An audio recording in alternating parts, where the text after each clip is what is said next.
What I wanted to do is start by asking just a kind of a prompt question, and I'll start with Elizabeth Shine Pearson. First, just to describe who you are and how you're related to the family you're talking about. And then tell us a dramatic incident, a story from the family, maybe something that was told to you that would stand out in your memory. Well, I am the great-granddaughter of David Rudolph Shine, and he was one of the charter members for the synagogue. My grandfather was Meyer Aaron Shine, and my father was Stephen Shine. And let's see here.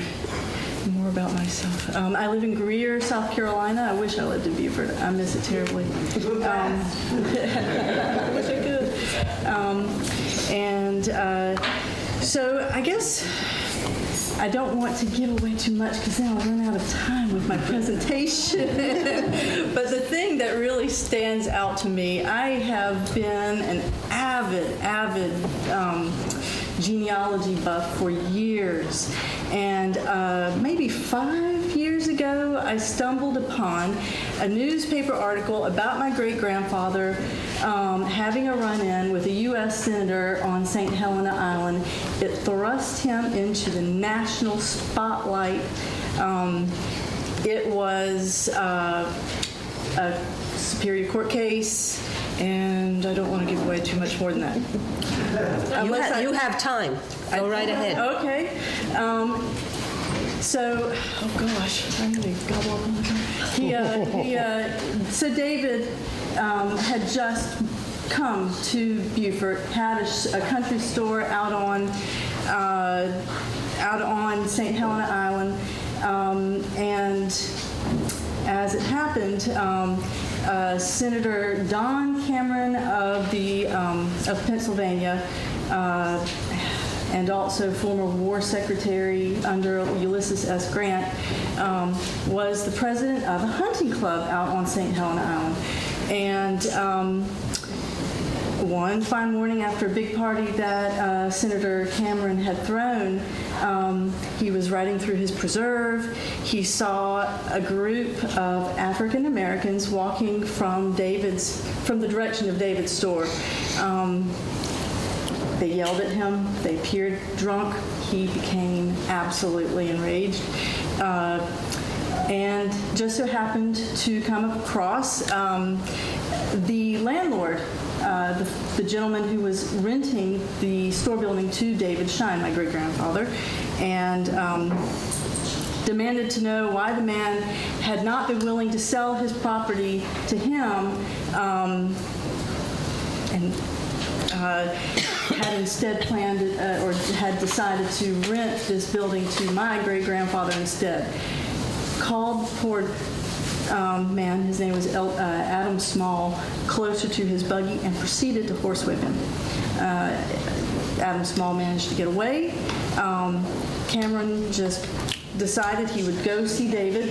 He went to David, called David out, got David pinned in an angle between a picket fence and Cameron's horse, got his long buggy whip, and whipped my great-grandfather mercilessly, apparently. So much so, my great-grandfather turned his back on him, tried to pull a picket out. Cameron tried to get his horse to run over my great-grandfather. He managed to pull the picket out. He escaped. And this would have been in 1897. And so, I hope I'm not going... Go ahead. Okay.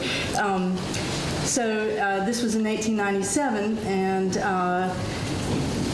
my great-grandfather filed a suit against this U.S. senator for $10,000 and was represented by the Attorney General of South Carolina, a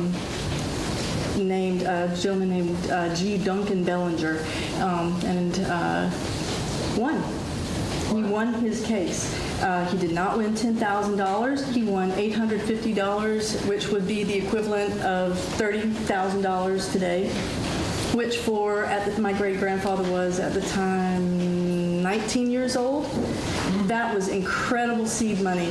And really, to me, that just stands out as, one of the appeals during the case was, do not let this be a case of the Dreyfus Affair, another Dreyfus Affair for y'all, those who are familiar with the case in France.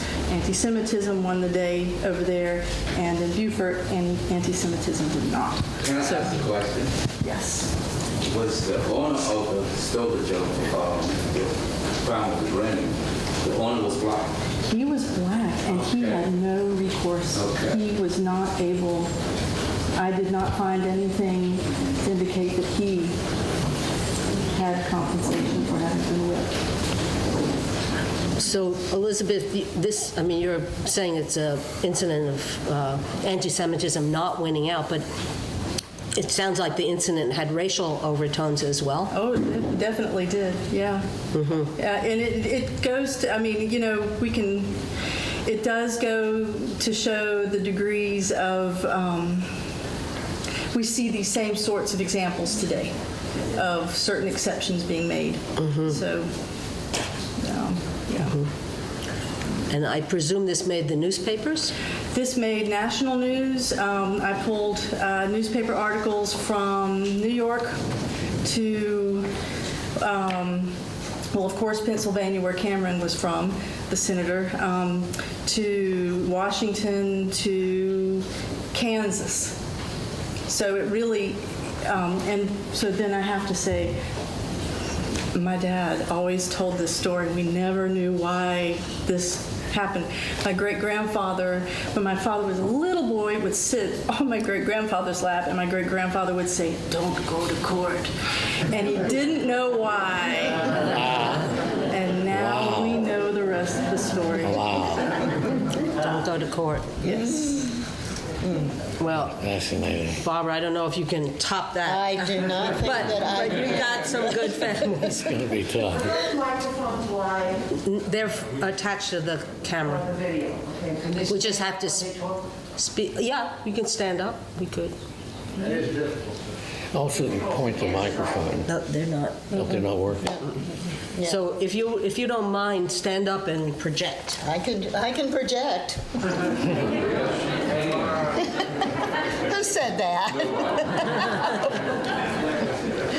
I wanted on camera. That was my brother, Larry Mark, that said that.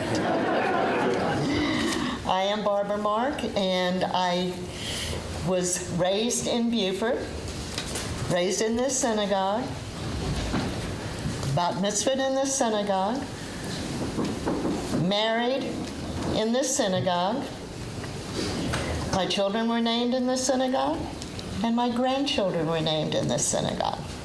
So, what's really important to me is this synagogue. So, it's been a big part of my family. It was a big part of my parents, not so much my father, who did support it, but didn't always attend. My mother was very regular here, and she became, which it's in my notes, but I'll read it again. She became the first female president of Beth Israel Congregation. You're here. Yes. I am number 3. There was one in between us, a female. There were other presidents in between us, but I'm the 3rd female. And that was probably one in the beginning, one of my really heartfelt moments, because it was so important to my mother, and it also became very important to me. So, when I keep saying, the doors will stay open, the light will stay on, I sincerely, in my heart, mean it. So we're hoping for a lot of support always as a small synagogue. We want it to keep us going. So, should I say anything, nothing else? Well, why don't you tell us how Joe Mark got here? Well, that's in my reading. Oh, okay. When we come to that, or do you want me to do it now? Well, we can go around and then come back. Okay. Okay. You're prepared. I am here. Okay, Bernie, I know what you're going to talk about. What am I going to do? Tell me, I'll make Well, notes. the very exciting and tragic event that you wrote about in the magazine. Yeah, well, actually, what I was going to do was, that's long. So I was going to actually talk about some other stuff. I can talk about that if you like. Well, You want that? I'll give you I that. think starting with a really kind of pivotal Okay. moment, and I am keeping time. We do have Yeah. a little extra time, so. Okay. All right. Well, I apologize if it takes if too you don't long. mind, stand up so that people Yeah. can hear you. Okay. Let me. You know, at our age, it just takes so long to stand up. Yeah. Use the chair. Yeah, there you go. Okay, now we're set. My grandfather was Samuel Shine. He was one of the original contributors and members and participants in the synagogue, along with his brother David, who she was just telling you about. He came over here in 1896. He left his older daughter and his wife in a place called Taraj, near the Polish-German border at the time. And he was a captain in the Russian army, in the Tsar's army. And of course, the pogroms were terrible. Being in the Russian army was so bad that often people shot their fingers off in order not to go in. Draft dodging runs in my family.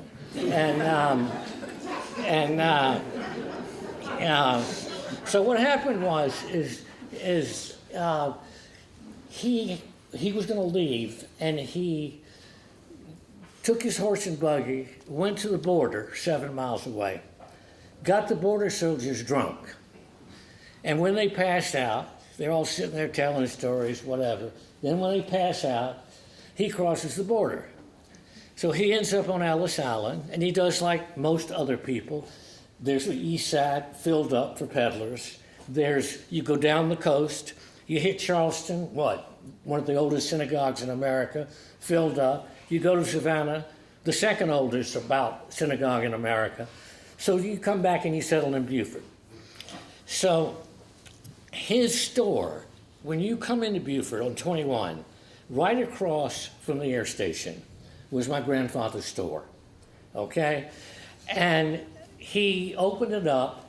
He was taking what he called his morning constitutional. And this was a walk, and he would walk over the railroad tracks that ran from Yamasee to Paris Island back then. And he found and these quotes I'm giving you, when I put them in quotes, it means that's what I was told by my father or by my aunt. He found an infant, a black infant, on the railroad tracks one day in 1896, in 1897, and it was swathed in brilliant rags. Okay, that is not a phrase I don't think Jews would normally use, but that's the phrase. It's a very Christian phrase. Swathed in brilliant rags. He takes the baby back to the store. He has what was called a black mammy back then that, made meals for him, cooked, that kind of thing. She took care of the baby. He adopted the black baby.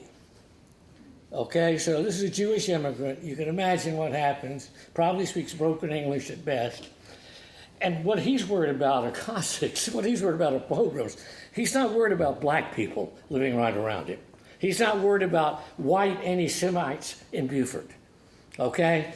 He feels very welcome compared to where he's been. So he adopts the black baby. He would have no reason to be prejudiced because of where he's from. He wasn't from here. I mean, now the saying is, what I heard one guy, a redneck friend of mine when I was growing up, I was doing an article for a journal, a magazine. I was trying to find out what people thought about us Jews back then in the Bible Belt, in the Low Country. And so I talked to Woody Collins, a friend of mine, and Woody said, "Oh, hell, Bernie, the only difference between a Jew and a white person's religion," which I thought was kind of funny. Thank you. And Dad would say, if it weren't for the blacks, it would be the Jews. It would be like in Europe. So I was grateful to be somewhere in there, safe. So he adopts the black baby. About 2-3 years later, in 1900, his older daughter and his wife come. My dad is born, he thinks, in Burton, okay, which would be right there near that store, across from the air station. And when Daddy was about, I guess before my grandfather's wife and daughter came over, the black mammy took the child with her to live with him. Now, things were real spread out back then. You know, my daddy rode a horse and buggy, a mule and buggy, to the same school over here that my brothers and I went to. And that's from, 10 miles out. So things were real spread out in the country. There was a lot of violence. So I don't know where the mammy and I don't know where the child and the mammy went. I just know it was somewhere in that vicinity. All right?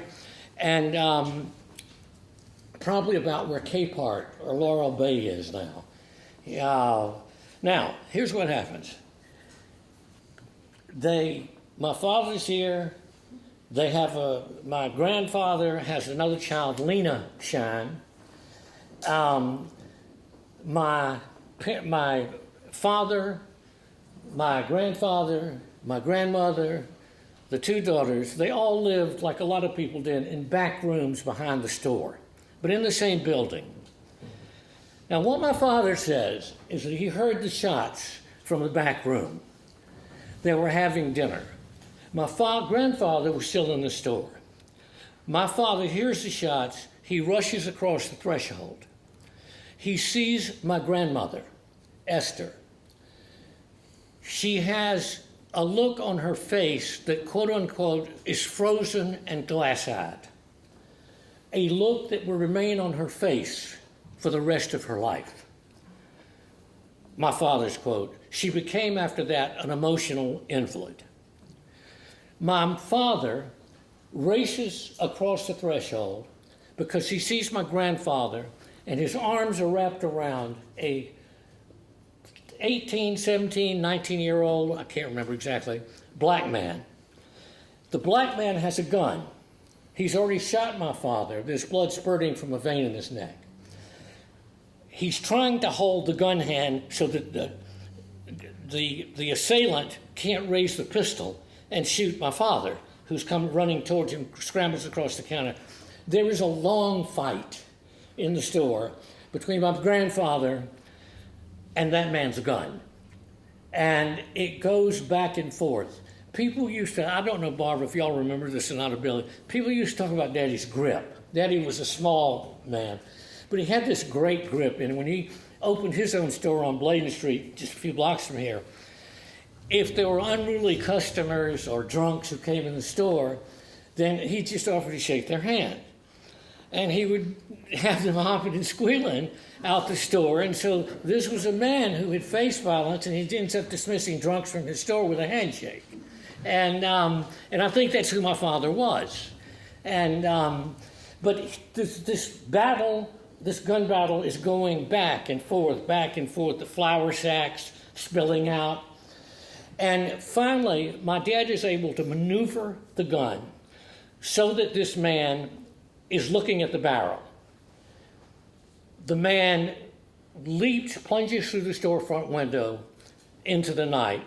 My father told me later he would awaken at night with nightmares with just the feel of a pistol in his hand.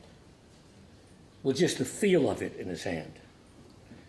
And now, so here's what happens.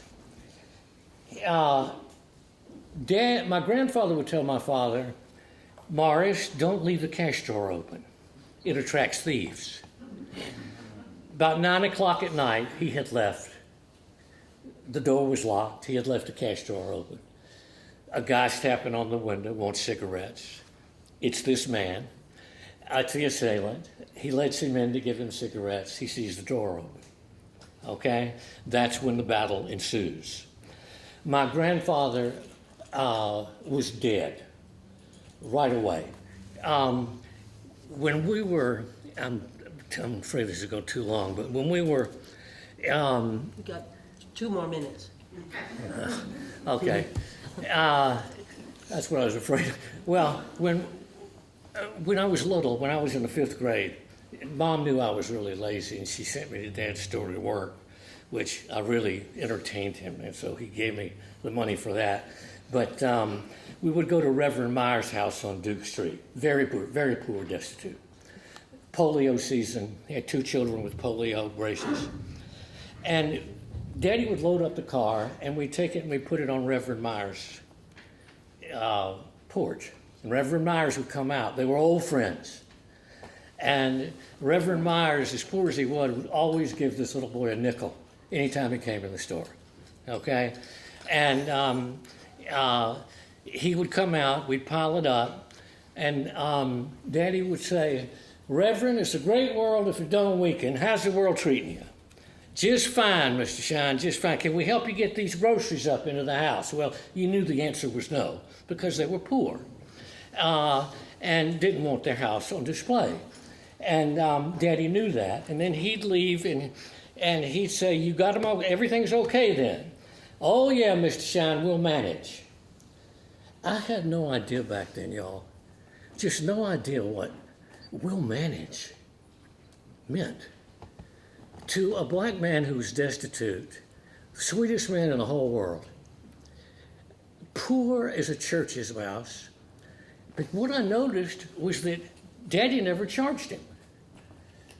And I didn't know why, and I can remember, Billy, I can remember actually complaining to Daddy that I should get a raise, okay, from my 50 cents an hour, because he wasn't charging Reverend Myers, and I was doing all this work, which I wasn't doing. And now, Reverend Myers at the time of my grandfather's death lived right near the store on Highway 21. He was friends with my grandfather. He comes over right away. When my father, he brings the sheriff, when my father identifies the man, the assailant, to Reverend Myers and the sheriff, Reverend Myers looks a look on his face that my father couldn't explain. He doesn't know why. He didn't know why at the time. Reverend Myers takes the sheriff, and he leads the sheriff out into a backwoods shack to find him. Now, they had to do it quickly because a lynch mob formed. The lynch mob dispersed because they couldn't find a white man to lead them. I have to say this 3 times for everybody to get it. A lynch mob formed, they dispersed because they couldn't find a white man to lead them. It was a black lynch mob, okay? Things were very different then. The stereotypes really kind of fall away a bit, don't they? My father got along very well with the people in his community, most of whom were poor, most of whom were black, not all, and they loved him, my grandfather. And they wanted to lynch the guy. So he comes back, they capture him. There's a trial, there's a circuit preacher. Circuit preacher. There's the electric chair. And it traveled the state back then like a circuit preacher. I'm sorry. Somebody needed to get down, you bring down Beaufort, you know. So my father testified, Reverend Myers testified. There were people who there were white people who had racist attitudes, kill him because, you know, he's the N-word. My father objected to that, Reverend Myers, and, you know, they just took the other side. He got the electric chair. And later, what we found out is that the man the assailant, was a man named Gardner. And the assailant was the baby who had been swathed in brilliant rags, right? Who he had adopted. We don't even know if either one of them knew who they were back then. There are doubts, but But basically, that's the story as my father tells it. It's funny because when my father, I'm going to hurry this up. When my father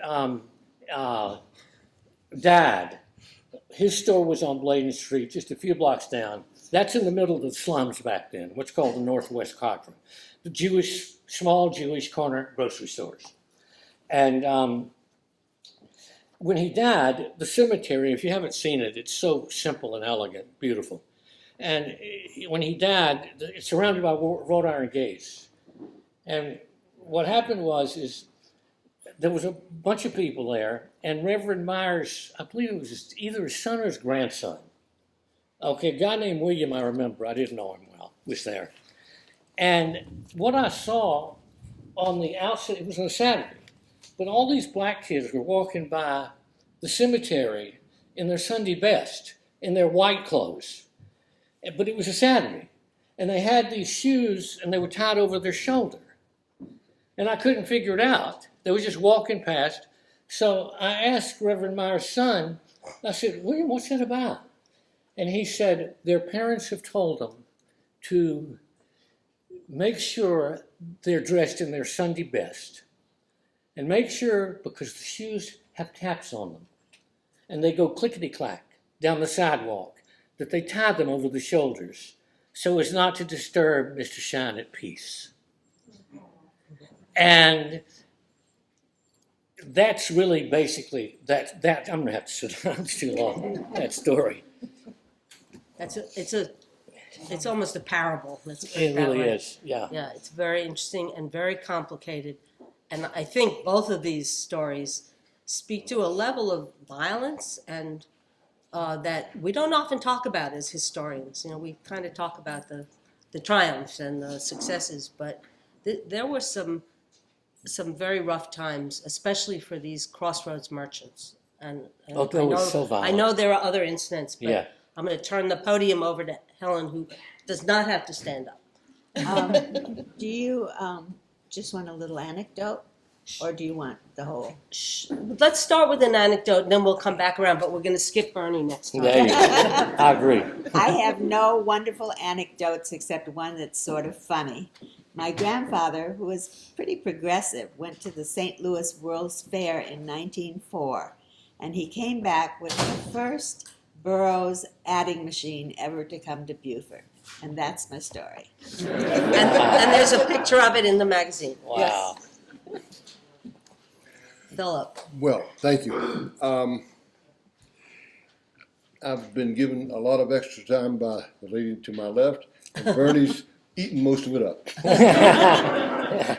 But I've known Bernie since he was a child, and he hasn't changed much. But he's become a lot more of a talker than he ever was. I knew his father too. I'll tell you a story that I'm not sure what it all relates to, but my grandfather relates that after he had come to Beaufort and had been here some time, the Klan didn't like how he was behaving. Mostly he was being very nice to black people, and he was not of their ilk when it came to. They want you to talk louder. I don't know Louder. that he can. I'm What sorry. if I I don't know turn that he can I'll stand stand up. up. That'll help. or Are look, you if sure? I do this, I'm gonna turn your chair Yeah, just a 'cause little you bit. just You want to turn And I my think chair? it'll be Thank facing you. you. That'll help. Okay, there you go. Thank you. Yeah, no problem. I'll start again. My grandfather tells the story that he'd been here a short period of time, but he'd done very well. He'd been very busy, very industrious, and he had a lot of relationships with a lot of black people, all good. He viewed the black people as the ones who were catching a bad time, and the only reason that they were there catching a bad time was they were the buffer before they got to him. So it was the same problem. On one occasion, though, they being the Klan, decided that they would tar and feather my grandfather, which they did. They managed to tar and feather him and ride him out of town on a rail. And he survived that, and he came back, and the folks around Beaufort were just shocked that he'd come back, and his response always was, "Where else would I go? This is my home." Well, the thing that was unusual about all of this was people, all of these people had on the traditional Klan hats and the robes, and they were all dressed like good Klansmen, but in those days nobody bought their shoes at Florsheim. They were all homemade by shoemakers, and everybody's shoes were individual, and he knew them all, and he recognized each and every one by their shoes. And he went to each and every one individually afterwards and challenged them all. If you would like to step outside with me, we will solve the problem. My grandfather was a big and very strong man. Not one of them would take him up on the offer, which tells you more about the Klan than it does my grandfather, I suppose. But none of them had the courage to stand up to him as an individual, only as a mob. He never had any more trouble after that. He gained their respect, and he got along just fine. Thank you. So I gather that people have really prepared a little summary. So let's just start over. And Bernie, I am going to skip you because you did take more time. Please. But I think people will be grateful. Yeah. but Elizabeth, would you just tell us more about your family's story in Beaufort? Absolutely.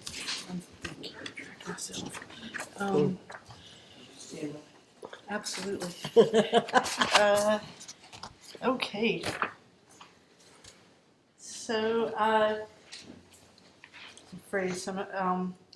So of course I'll be talking about my great-grandfather David Rudolph Shine, and I think there is a photograph of him in the social hall. But in any case, David was from Turog County. I don't know if I'm even pronouncing that properly, but from Turog County, Lithuania. He wasn't very consistent about reporting the exact place in which he was born. On his U.S. passport, he said he was born in a place called Toroyan, which perhaps could be Turog, I don't know. On another document, he says a place called Gower. One way or another, he was from Turog County. And let's see here. So thanks to Pauline Levin's memoirs, and so this would be Helen Goldman's aunt, Pauline had said that David had attended school in a logging town called Dubarkas in Lithuania. So apparently Pauline's mother, Alice Levin, had been a classmate of David's. And I've always wondered if all of us in some way, shape, or form were actually related, because so many of us were from Latvia and Lithuania, or our ancestors were. Let's see here, and that was 10 miles away from the Prussian border. So my father always told me that David's family made a living by selling apples, as they had an apple orchard over in Lithuania. And apparently David left Lithuania out of fear of conscription in the Russian army. And that sort of feeds back into what Bernie Shine was just talking about with his grandfather. So, and of course, at that time, Jewish men could be taken away in the middle of the night for conscription with very little hope of ever returning home. So David arrived in New York City on May 12, 1890, on the ship Rugia, and his occupation on the ship manifest indicated that he was a teacher. He was 15 years old, and I know that he had been to 3 yeshivas, apparently, so I don't know if that would mean he had enough qualifications to be a rabbi, one way or another. We know that he had come to the United States alone, but he did have aunts and uncles already living in the United States. And so I'm assuming he lived with an aunt or uncle. So he did return to Lithuania, or attempted to return to Lithuania once, and that was in 1914 with his daughter Seal, and Seal was 10 years old. They were on a train on the way to visit the family, and they were, I guess, getting pretty close to Lithuania. And apparently, of course, World War I being imminent, 1914, Seal, my great aunt, and my great grandfather were detained and separately questioned by the German authorities as to their reason for being there. And fortunately, Seal's responses mirrored David's responses. Having been assured that David was not an enemy agent, the Germans released them. He never was able to go back to see the family who remained in Lithuania, though. David married Annie Taubenfeld in Port Royal in 1900, and Annie was from Pruchnik, Poland, and she immigrated to the United States in 1896 when she was 16. Family legend has it that she was to be married to a much older man. She and her grandmother did not like this man. Annie's mother had died in childbirth, so she was long since gone. Grandmother made arrangements to actually smuggle her out of Lithuania. She found her way to New York City, and the story has it that the day after she got off the ship, she was wearing her fineries and chopping chicken heads off in a factory. So there was a cousin here in Port Royal named Moses Epstein. Moses was Annie's cousin. He must have played matchmaker because she eventually found her way down here, married David. They went on to have 5 children, 4 girls, 1 boy. The 1 boy was my grandfather, Meyer Aaron Shine.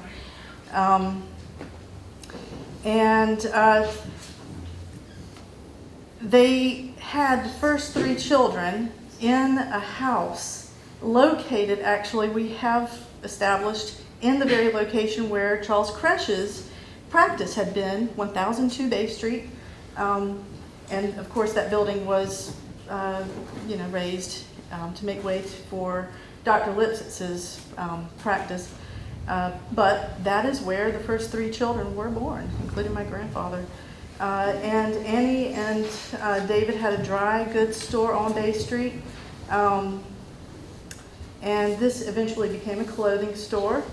So my father and Stephen Shine and Helen Goldman, 17 years ago, also provided a presentation with the Jewish Historical Society. And so I've lifted a lot. Thank you very much, Dad, from his presentation. Made life so much easier. And so one of the things that he had shared that I will rehash is that David completed a life insurance document through the Massachusetts Mutual Life Insurance Company. And on that document, David identified himself as the country owner, or as an owner of a country store, and in parentheses he wrote that he did not sell liquor. So going back to earlier, he did not want anyone to think he sold liquor. No, no, no. And he said that his business was actually located at Club Ridge Creek at Seaside Road on St. Helena. And so for a brief time, David had a thriving clam exporting business, shipping to New Jersey, where a friend or relative marketed the clams. And as my father noted, due to competitors who complained, or competitors saw that he was really successful with this, the venture was actually terminated involuntarily because of a complaint made to the health authorities of New Jersey. So that was shut down. So my dad also talked about a handwritten lease or indenture dated June 7th, 1904.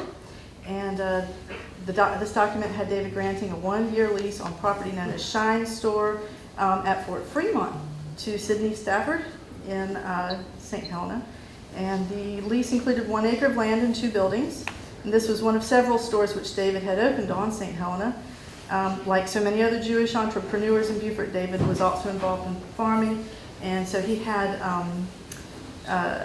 purchased 20 acres of land located on the Saussure Plantation in the Dale Chisholm Point area of Beaufort County, so northern Beaufort County, in other words. Paid $123.10 for that. Another deed, Annie received the title to their next home and place of business located at 915 Bay Street in downtown Beaufort. That was a 2-story frame residence on the second floor, and they had a business on the first floor. And the family lived there until 1927, and my dad had shared in his previous presentation that apparently Annie had a pot of beans on the stove, and she had to see to a customer. The pot of beans caught fire and burned the living space. So they promptly, bought a house on Reba Road. Were able to reconstruct the building. They eventually tore the building down in 1929 to build a more modern brick structure. And acquired a building next door shortly thereafter. And so those 2 buildings are still in our family to this day. And that really is pretty, I had all this devoted to talking about that, to me, very exciting thing with what happened, that seed money, but that's it. That sounds great. So thank you so much.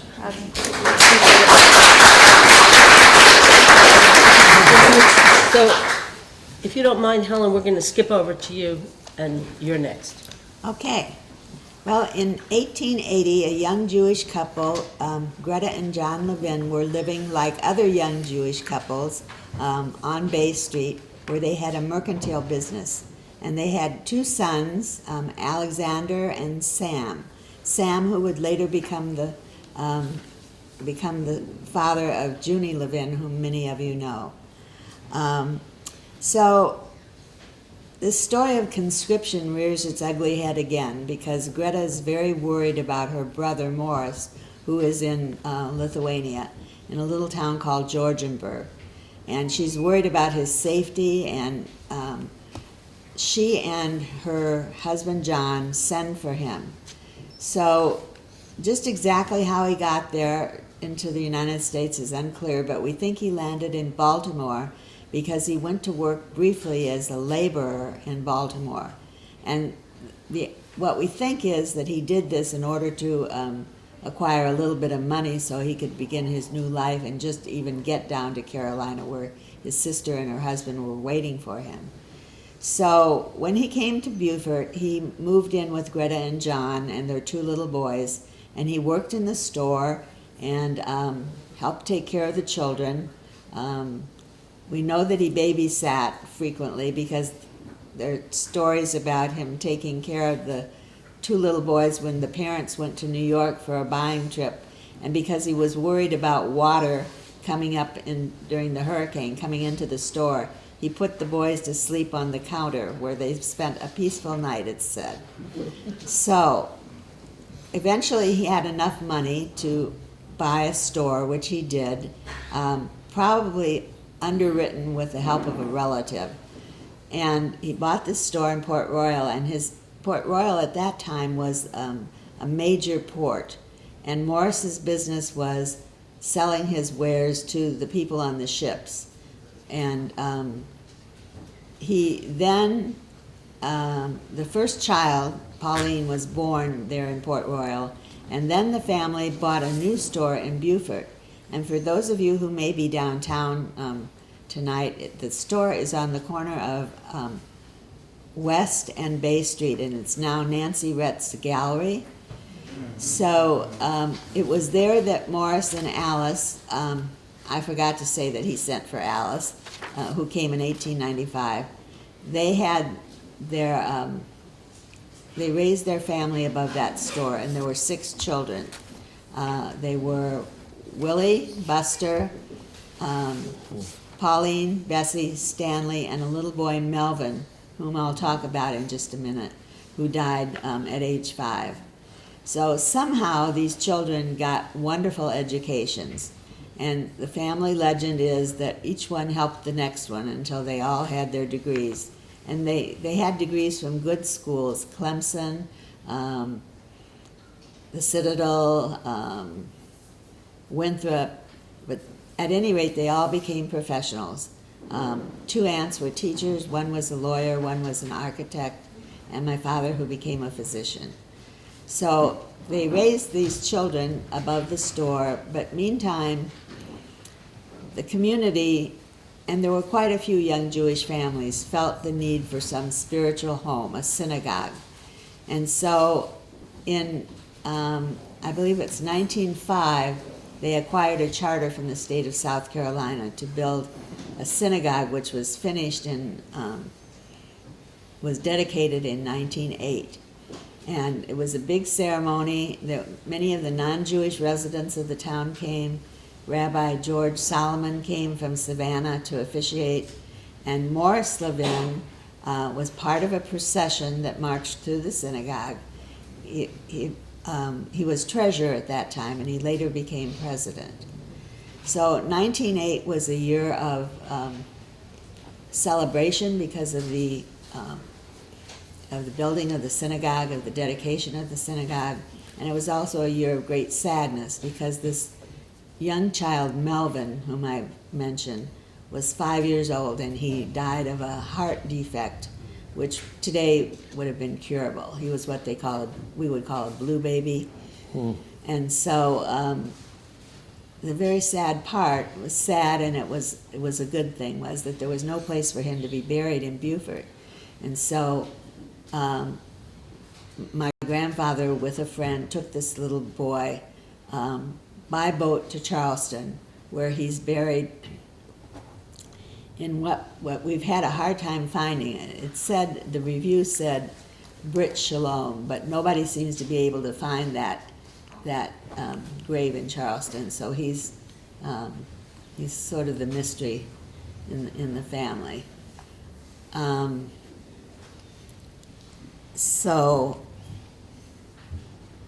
After that, it was 1910 before the congregants could get enough money together to purchase land for a synagogue, and they purchased an entire city block, which is now the beautiful cemetery that we have today. Morris went on to become very involved in his community. He was a member of city council. He was also a member of a Masonic lodge, which I don't have the exact name of, but I think, as I recall, he was also on the library board. And I think what's interesting to note about him is that he was so involved in the community, and that it was possible in a small town where one would think anti-Semitism would rear its ugly head, but he seemed to be very integrated into his community. And then in 1929, his son, who was the lawyer, purchased an old house that was a pre-Civil War house on Craven Street. And he employed the son, who was an architect, to restore it because it had been turned into a boarding house and was frankly a mess. And so they cleaned that house up and made it a wonderful home for their parents. And the two uncles lived there with their parents until Morris died in, let's see, his wife died in 45, and he died in 1946, I believe. But I think his story, like many immigrants' story, is so it's so encouraging to listen to, because he was able to come to build a life, to have a family, to earn a living, and to become an integral part of his community. And that, I think, is a life well lived.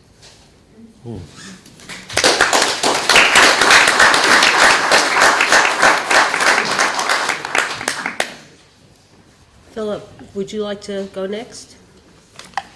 Sure.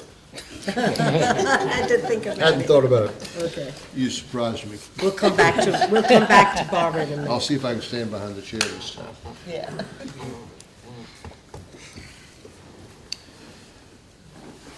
Well, my grandfather grew up in what's now Ukraine. I think it was Ukraine at the time, but it was, of course, controlled by the Russians, who are trying to recontrol it now. He was 18 years old, and the problem that the Reds were having with the Russians were having with the Reds was heating up, and he was draft age. And he and four of his friends realized the same thing, that if they stayed, they would be drafted into the Russian army, and they would have to fight the Reds. Or they could decline to join the Russian army, i.e. escape it and join the Reds, and then they got to fight the Russian army. Either way, they're in terrible trouble. Somebody wants to kill them. They didn't think that was such a good plan. So they all decided they would get together, and one fine night, escape the country. No papers, no armaments, no really well thought out plan, I suspect. But my grandfather and one of the other young men made it. Three of the other got shot down in the process. That was how brutal it was at the time. But he was one of the ones that made it, and he'd grown up on a farm where it turned so cold and at the end of the harvest time that you couldn't come out again until spring. And a teacher stayed with him, and he was well educated. He spoke 7 languages fluently. He bummed around Europe for a couple of years after he escaped. But like all Europeans at the time, and still, they all wanted to come to the U.S. But he had no papers. He couldn't get in. No way, except there was one way. You could go to Canada, because Canada always needs labor. And if you were strong and able-bodied, they'd let you in, and they did. He worked up in the woods as a lumberjack in Canada for a while.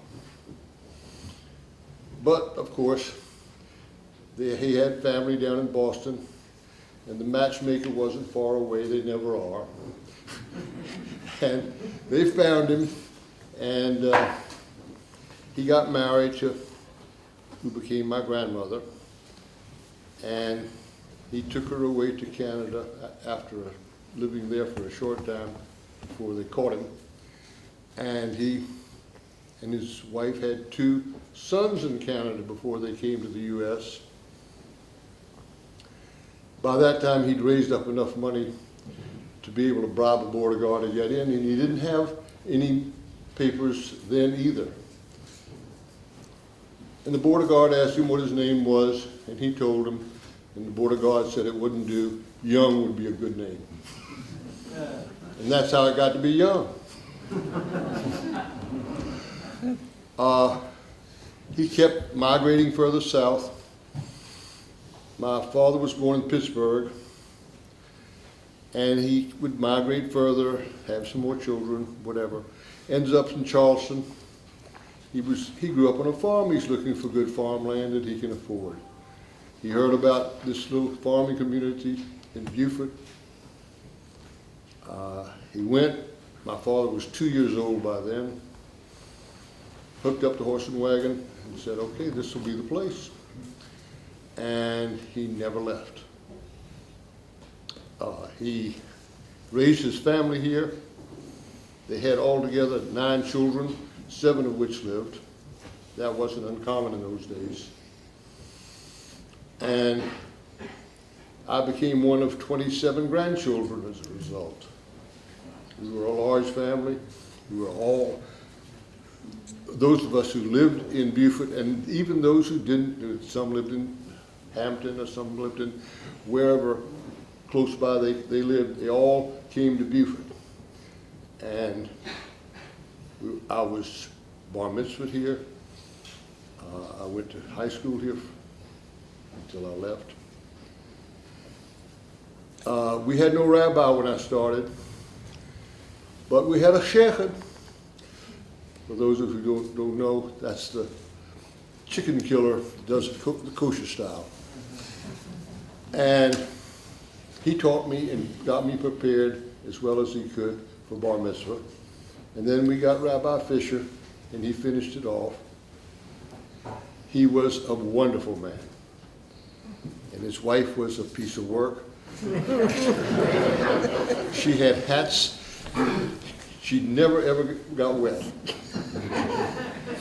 They were that big. And he was about 5 feet tall, and the Rebbetzin was about 5'10" without those built-up shoes that she wore. It was a truly funny-looking couple. But they were nice. And he was a funny little man, and he came to the high school, and he took part in programs and so forth. I will say this. By the time I grew up, this was probably the most ecumenical place I've ever been. I got along well with all of the people that lived here, regardless of whether they were Jewish or Christian or black and white for that matter. And our little high school had a program for Christmas, but we also had a program for Hanukkah, and we would have the whole thing on the stage up front, and everybody would see it. It wasn't swept under the rug. It was important that everybody knew who everybody was. And on Friday night, we had a football game, and I would always be allowed to sneak out early so I could see some of the game anyway. And my family was not terribly religious. My grandfather and father used to sit on the back pew and most of the time talk business while the service was going on. I hate to say, but they did. But they always supported the synagogue. And they also made sure that their children got a good Jewish education. And it was a wonderful way to grow up, really it was. The Second World War came, and everybody else's grandmother was sitting in front of the fire reading or knitting. My grandmother was sitting in front of the fire sorting ferrous from non-ferrous wires, because they happened to be in the scrap metal business at that point. Whatever the job was, the family did it together. And it was a bootstrap operation, because early on the banks weren't open to us. I remember I was 11 years old approximately when the Second World War was over.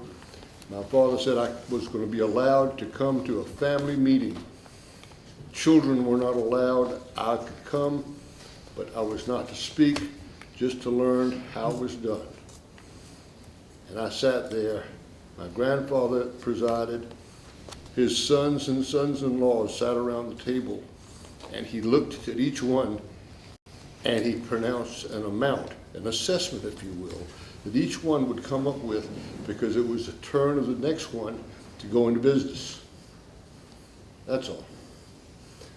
And Mike was coming, his youngest was coming home from the Navy. He had to go in business.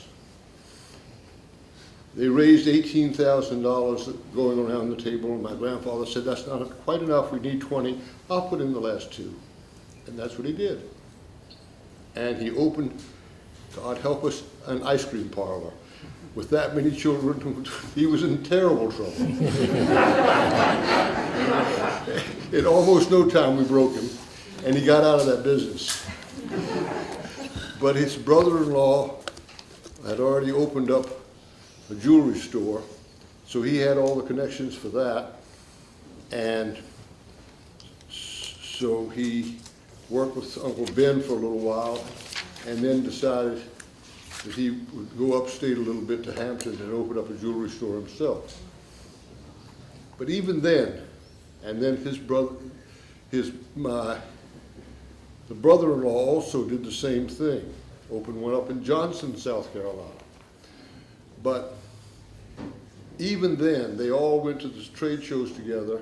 They bought together as if they were one company because they had one name. And that way they got the biggest discount. That was what it was all about.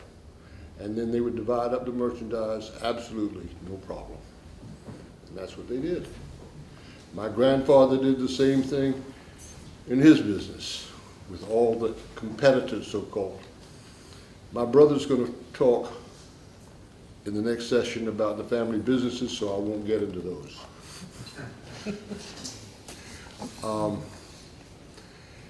It was a good life. I left here to do my last 2 years of high school in a private school outside of Atlanta. Then I went off to college.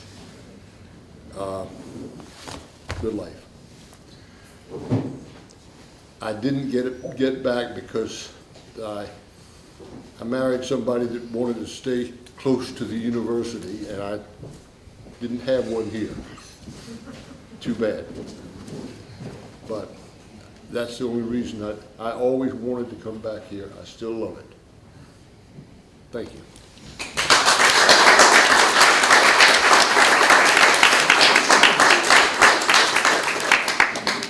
Barbara, we're going to come back around to you.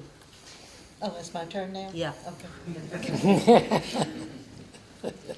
I'll stand up in case y'all can't hear me. This is a story of Joseph Wolfe Mark and Lena Mae Banish Mark, my grandparents. Joseph was born in 1982 in Lithuania. He died 12/29/1951 in Beaufort. Lena Mae was born in 1987 in Lithuania. 1887. Thank you, Betsy.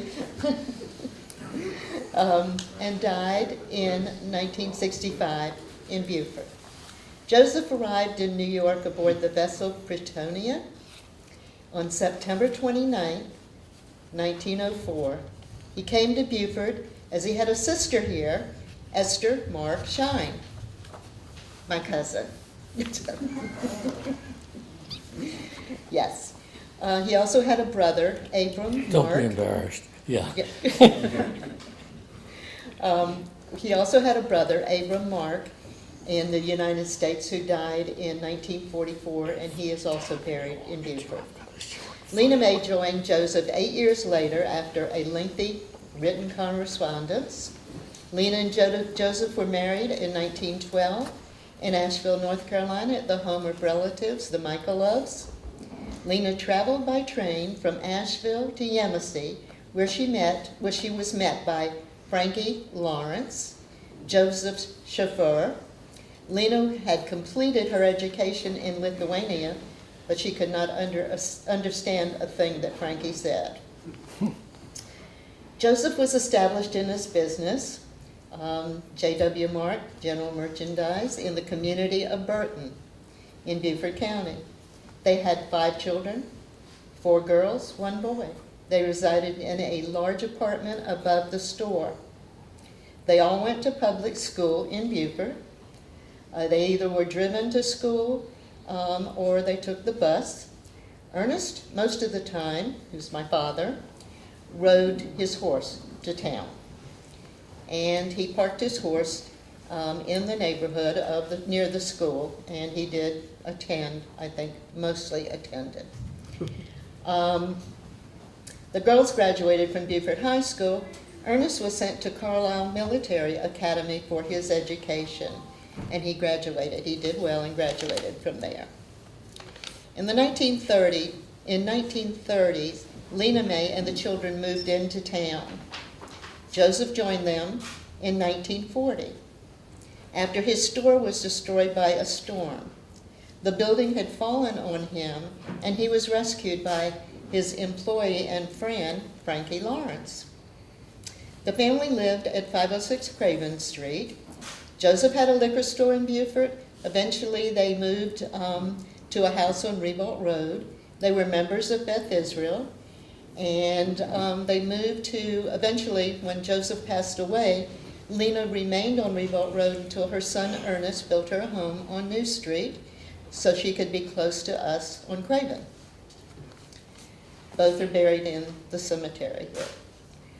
Ernest, who is the Mark children father, was a serial entrepreneur. These are words from my brother Larry, who actually worked with him more than I did. I just loved him. At different times, he owned a furniture store, a baby furniture store, a liquor store, a small apartment complex, a number of rental houses, a septic tank pumping business, and a company that supplied water to a trailer park, and a water well drilling business. He raised cattle, pigs, chicken, corn, tomatoes, and his favorite, horses. Ernest was sent to military school because he was very mischievous. The first day he was taken to Bamberg, to Carlisle. He was dropped off. He escaped by hitchhiking and beat his parents back to Beaufort. Eventually, he accepted that he was going to be there and did fine. He joined the Army and never saw combat. The ship that he was sailing on to Europe made it only as far as Bermuda before the war ended. Ernest and my mother Rose started dating on Labor Day, September 4th, 1944, and were married 17 days later, on September 21st, 1944. Their marriage lasted until Ernest's death in 1987. Rose Mark became the first female president of Beth Israel. She ran it like a business, but it was always close to her heart. She referred to this place as the Little Shul. She passed away 11/22/14. She worked with Ernest in the furniture business until he rented a building for a used furniture store that my brother Larry ran. They called it Furniture Warehouse Sales. After many years, it evolved into Furniture Warehouse Design Gallery. In 1998, a massive complex on Roberts Falls Parkway was built, and now it is Furniture Warehouse Design Gallery, of which we're all very proud of it. At one time or another, all children worked in the stores. In the furniture store that was downtown, we all were raised in the store, with the exception, I believe, of our baby brother, Michael. He was a different kind of child. He came very late, and in fact, at my wedding, my mother was 8.5 months pregnant. So she was actually she was the show of the show. I mean, she came walking out. Herbert Keisling told her that she could not walk down the aisle, that she was too close. He was not going to allow that to happen. He told her she could come in through that door. She did. Way out here with her blue lace maternity outfit. So there are the four of us in our family. Number one, daughter, Barbara. My sister, Janet, who swears she's number one. My brother, Larry, who is number one. And my brother, Michael, who is number one, too. So that is the story that I am prepared to give.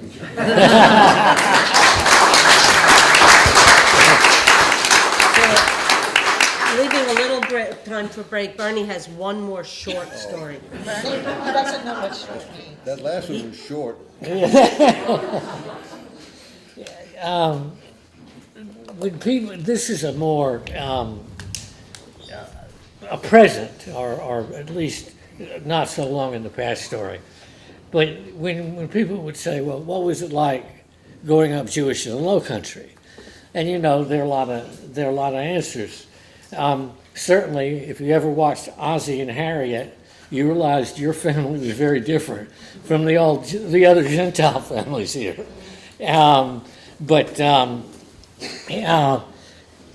my buddies and I would gather in my front yard on Rebo Road on Saturday mornings. And we'd play roll the bat or shoot hoops. Daddy had a basketball court built for us. I was pretty good. And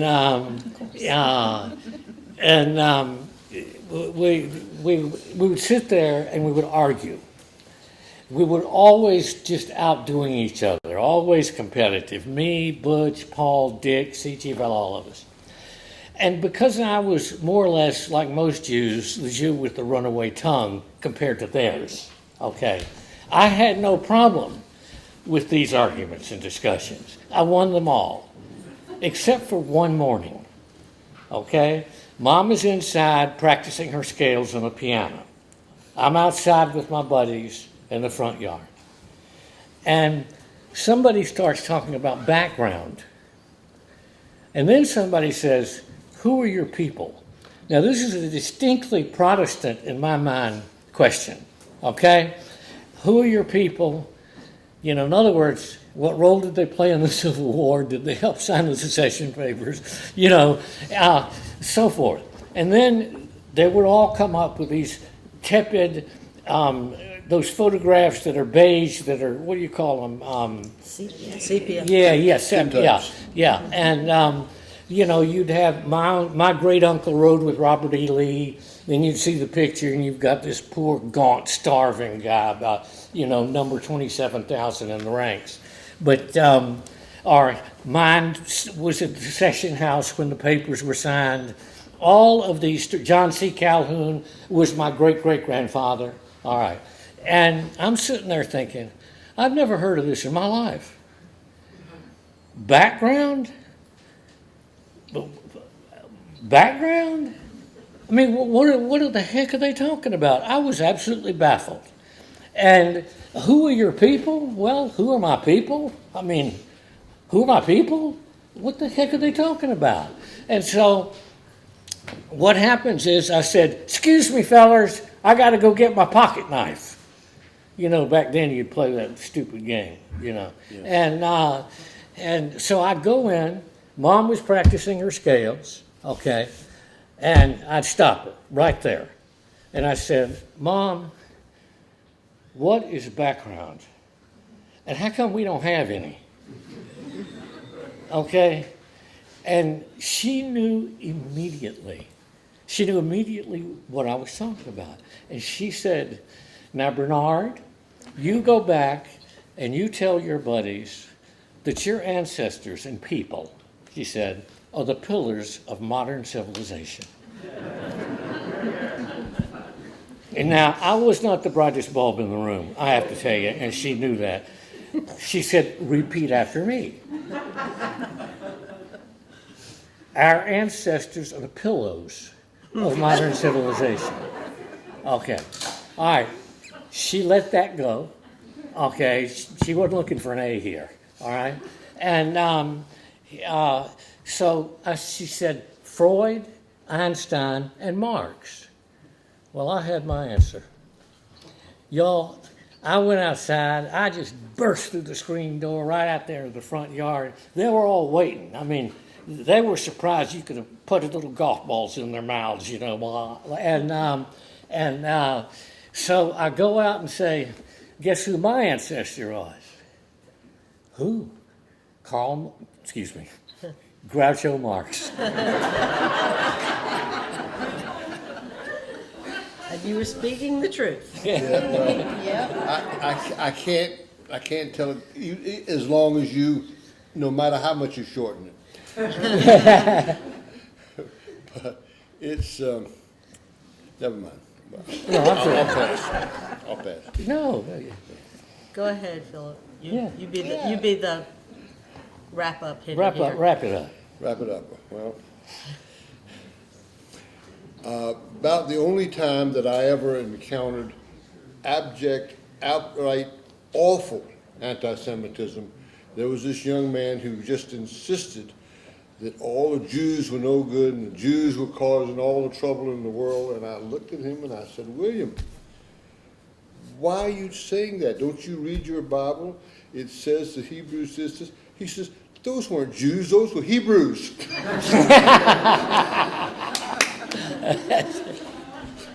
Well, I want to give all the panelists a big hand. Not only did they prepare for this beautifully, but several of these people wrote wonderful contributions to the magazine, so you can review some of these stories and get a little more information and lots of pictures to back them up. But thank you very much.